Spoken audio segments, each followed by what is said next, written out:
తాకట్టులో ఉన్న బంగారాన్ని విడిపించి ఆ రోజు ఆన్లైన్ ధరకే కొంటుంది కొమ్మూరి గోల్డ్. నమస్తే, వెల్కమ్ టు సుమన్ టీవీ. నేను పద్మిని. ప్రస్తుతం మనతో పాటు chartered accountant and social analyst CA Nagarjuna Reddy గారు మనతో పాటు ఉన్నారు. మాట్లాడదాం. సార్ నమస్తే. సార్ నమస్తే అమ్మా పద్మిని. సార్, బంగారానికి సంబంధించి అసలు ఎన్ని వీడియోలు చేసినా, ఎన్నిసార్లు ఎంతమంది అనలిస్టులు మాట్లాడినా ఇంకా ఈ ప్రశ్న అడుగుతూనే ఉంటారు, బంగారం రేటు తగ్గుతుందా?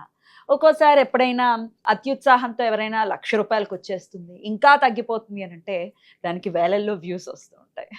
ఒక అనలిస్ట్గా చెప్పండి, వాట్ ఈజ్ రియాలిటీ? అసలు నిజంగానే బంగారానికి సంబంధించి అది ఇంతలాగా పడిపోయే పరిస్థితి ఉంటుందా? అలా బంగారం రేటు పడిపోతే మరి ఎకానమీ ఏమవుతుంది అనే లాజిక్ కూడా ఒకసారి మనం మాట్లాడుకోవాలి. అసలు బంగారం మీద what is your analysis sir? Point number 1, బంగారం రేటు పెరగడమో తగ్గడం అనేటువంటిది మీ చేతుల్లో నా చేతుల్లో లేదు, మర్చిపోండి దాని గురించి. పాయింట్ నెంబర్ 2, ఇది మాఫియాల చేతుల్లో మాత్రమే ఉంటుంది. పాయింట్ నెంబర్ 3, వాళ్ళు ఎంతమంది ఉంటారు? తిప్పి కొట్టి 10 మంది కంటే ఎక్కువ ఉండరు. ప్రపంచాన్ని శాసిస్తున్నారు. దీని కాన్సన్ట్రేషన్ అంతా కూడాను లండన్లో, దుబాయ్లో మాత్రమే ఉంటుంది. రేట్లు అనేటువంటిది అక్కడ ఉండేటువంటి వాళ్ళే డిసైడ్ చేస్తారు. అది మీ చేతుల్లో నా చేతుల్లో లేదు. దాన్ని ఎట్లా ప్రపంచం మొత్తం ఆమోదిస్తోంది? వాళ్ళు డిసైడ్ చేయడం ఏంటి? వాళ్ళు ఇష్టం అండి, వాళ్ళు అలాగే చేస్తారు. వాళ్ళ చేతిలో పెట్టుకున్నారు, వాళ్ళు అలాగే చేస్తారు. మీరు గట్టిగా కనుక ఏమన్నా కనుక మాట్లాడగలరా అంటే మాట్లాడలేరు. నిజంగానే కనుక మీరు కనుక మాట్లాడారు అనేసి అంటే మటుకు మీ మెడకాయ మీద తలకాయ ఉండదు, అంత దూరం పెడతారు. పెద్ద మాఫియాలు అనమాట. ఈ మధ్య బంగారం రేటు అదే పనిగా ఎందుకు పెరిగింది అనేసి అంటే వాళ్ళు చేసిన పనే.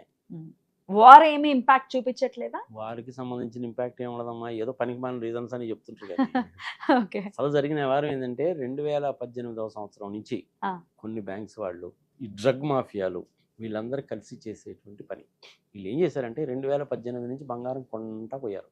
ఉదాహరణకు సామాన్య మానవుడికి అర్థమయ్యేటట్టు కనుక చెప్పాలంటేనమ్మా పద్మిని, 1 గ్రాము బంగారం అనుకో. 1 గ్రాము బంగారం 100 రూపాయలు, రూపాయలో చెప్తా. 1 గ్రాము బంగారం 100 రూపాయలు ఉన్నప్పుడు వాళ్ళు కొనుక్కుంటూ పోయారు. అది ఏమైంది? 500కి వచ్చింది. ఇంకా చాలేరా బాబు, మనకి ప్రాఫిట్ బాగానే వచ్చింది కదా అని అమ్మేయడం మొదలుపెట్టారు. ఈ అమ్మేయడం అనేది ఎప్పుడు మొదలుపెట్టారు? ఒక 5-6 నెలల కింద మొదలుపెట్టారు. అప్పుడు ఏమైంది? మీకు వచ్చేసింది బోల్డ్ అంత బంగారం. బోలెడంత బంగారం మార్కెట్లోకి వచ్చేసింది. మార్కెట్లోకి వచ్చేసినప్పుడు నార్మల్గా ఏం కావాలి? రేటు తగ్గాలి. అవును, సప్లై బోల్డ్ తగ్గలేదుగా, రేట్ పెరిగింది. ఎందుకు పెరిగింది?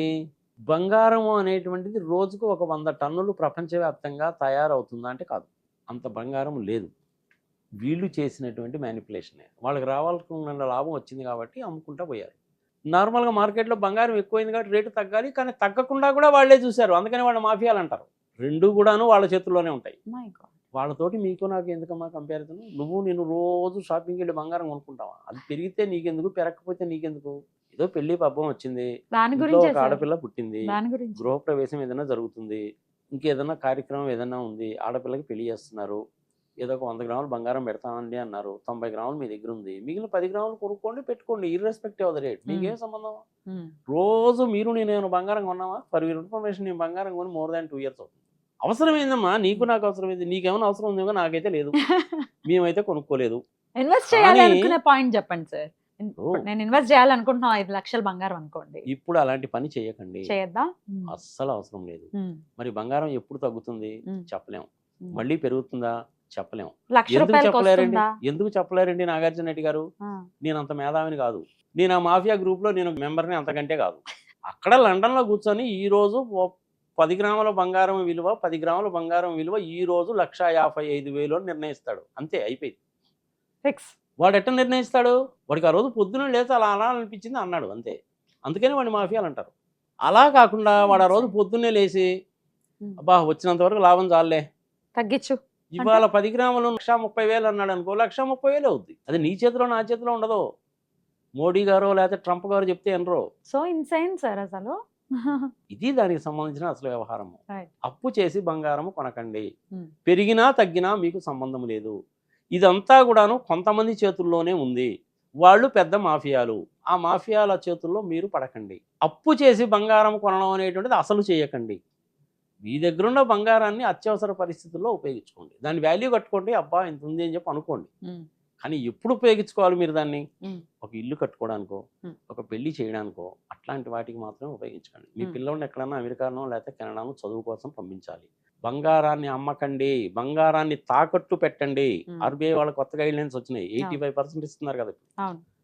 అలాంటప్పుడు బంగారాన్ని ఉపయోగించుకోండి. ఉమ్, తాకట్టు పెట్టండి, అమ్మకండి. Um, point number 1. ఉమ్.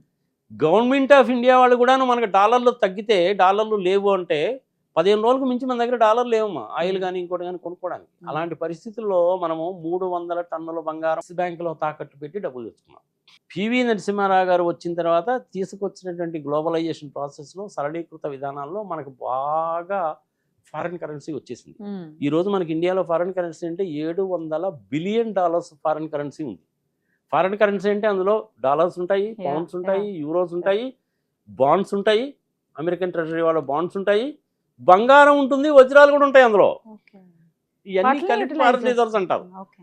మనం భయపడాల్సిన పనే లేదు. ఏ భారతీయుడు కూడాను ఫారిన్ రిజర్వ్స్ గురించి ఆలోచించాల్సిన పనే లేదు. ఉమ్, బంగారాన్ని మీరు ఆ విధంగా ఉపయోగించుకోండి. ఉమ్. దయచేసి బంగారంతో మీరు గ్యాంబ్లింగ్ చేయకండి, మీరు నష్టపోతారు. Okay. షేర్ మార్కెట్తో గ్యాంబ్లింగ్ చేయకండి, నష్టపోతారు. Yes sir. అయితే బంగారం ఎటువంటి పరిస్థితుల్లో అమ్మద్దు అమ్మద్దు. అని చెప్తున్నారు. ఉంది బంగారం, దాన్ని అలా ఉంచుకోవటమే. అంతే. ఇప్పుడు కొంతమంది ఏం చేస్తారంటే ఇది పాత నెక్లెస్, ఇప్పుడు మా లాంటి వాళ్ళు కొత్త నెక్లెస్ ఏదైనా చేయించుకోవాలంటే పాతది ఇచ్చేసి కొత్తది తీసుకోవడం ఇట్లాంటిది చేస్తారు సార్. ఇది కూడా వద్దంటారా? ఇది ఒక పెద్ద పిచ్చి. పిచ్చే. 5 సార్లు కనుక మీరు పాత వస్తువుని కొత్త బంగారం కింద మారిస్తే దాని వాల్యూ 0 అయిపోతుంది. 0. 15% తరుగు అని చెప్పి అంటున్నారు కదమ్మా. అంతే అయిపోయింది. మరి అయిపోయింది కదా. 5-6 సార్లు కనుక మీరు కనుక మార్చారంటే దాని వాల్యూ 0 అయిపోతుంది. పిచ్చి పని కదా అది. కొత్త రకాలైన డిజైన్స్ అనేటువంటిది ఎప్పుడు వస్తూనే ఉంటాయి, కాదని చెప్పి నేను అనలేదు. పాతది వేసుకుంటే నిన్ను ఎవరన్నా తిడతారా, కొడతారా, లేకపోతే నీ మీద మొహం మీద ఏమైనా నవ్వుతారా? నవ్వినా నాకేంటండి, నా బంగారం నాకు ఇంపార్టెంట్, అంతవరకే. పాత బంగారాన్ని కరిగించి దానికి ఇంకొంచెం బంగారం యాడ్ చేసి కొత్త వస్తువు తీసుకోండి. ఒక 5-6 సంవత్సరాల్లో, 2 సంవత్సరాల్లో మళ్ళీ దాని వెరైటీ మారిపోద్ది. 6 నెలలకు ఒకసారి సెల్ ఫోన్లు కొత్తగా వస్తాయని పాత సెల్ ఫోన్ తీసి పడేసి కొత్త సెల్ ఫోన్ కొంటారా ఏంటి? అలాంటి పనులు చేయకండి. ఎవడైనా సరే బంగారం షాప్లోకి వెళ్ళినప్పుడు తూకం ఎంచుకున్నప్పుడు 10% కంటే ఎక్కువ కనుక తరుగు అంటే ఇమ్మీడియట్ గా షాపులో నుంచి బయటకు వెళ్ళిపోవాలి. 10% మించి పెట్టద్దు తరుగు మీద. డెఫినెట్ గా తరుగుపోతుంది, ఎంతో కొంత తరుగు ఉంటుంది. కానీ 15% 20% తరుగు మటుకు ఉండదు, అది పచ్చి మోసం. Okay, right sir. చాలా బ్యూటిఫుల్ గా ఎక్స్ప్లెయిన్ చేస్తారు. అంటే ఖచ్చితంగా సామాన్యులకు అర్థం కావాలి ఏం చేయాలి, బంగారం విషయానికి సంబంధించి మనం ఆలోచించాలా ఆలోచించకూడదా అనేది చాలా సరళంగా తెలియజేశారు. కృతజ్ఞతలు. ఒకే ఒక సెంటెన్స్ లో చెప్పాలంటే మాఫియా గ్యాంగుల చేతిలో పడద్దు. మీ దగ్గర ఉన్న బంగారాన్ని అలాగే ఉంచుకోండి. బంగారం కొనాలి, రోజుకో గ్రామ్ కొనాలంటే పిచ్చి ఆలోచన మానేయండి. అప్పు చేసి అసలు కొనబాకండి. Right, beautiful explain sir. Thank you so very much. నమస్తే సార్. నమస్తే.